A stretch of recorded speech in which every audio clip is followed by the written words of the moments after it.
In this video, we are going to see how encoder-decoder architecture looks like.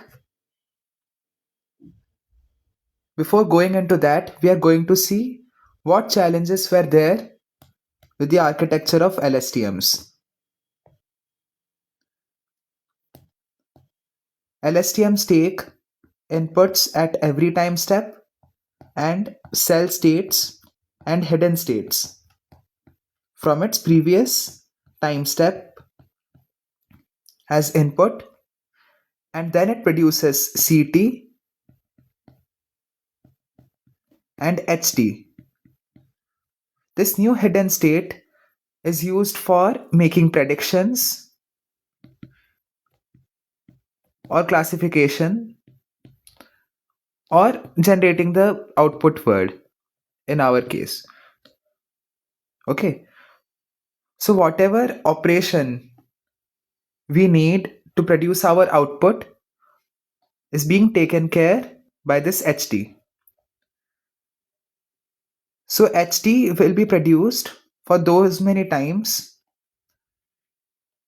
The number would be the same as the number of inputs we are giving in. Okay, if we are inserting 4 sequences, 4 tokens into the sequence, 4 tokens has sequence into our structure, then there would be 4 time steps. So for all these time steps, we would be having their respective hidden states. So H1, H2, H3, H4. Okay. So if the input sequence is of length 4, the output would be of 4. So this was the major drawback of LSTMs. It basically forced us to have the input sequence equal to that of the output sequence. Basically, I'm talking about the length. Many tasks like parts of speech tagging or sentiment analysis, they could be dealt with this. But certain tasks like machine translation,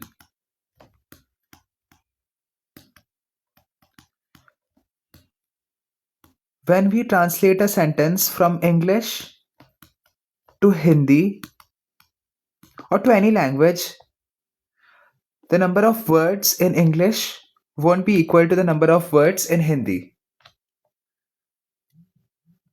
Many other challenges also arised in which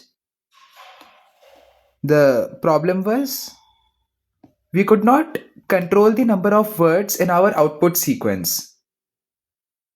So this is the reason why LSTMs were not enough for these tasks, because if we are using LSTMs, we are basically fixing the size of our output sequence because we know the sequence of our input, right?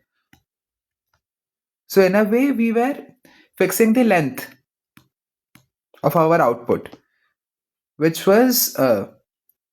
made tasks like machine translation very difficult. So we came up with a new architecture known as encoder decoder. It was introduced in the year 2014 by Ilya Sutskever and 2 other brilliant scientists from Google.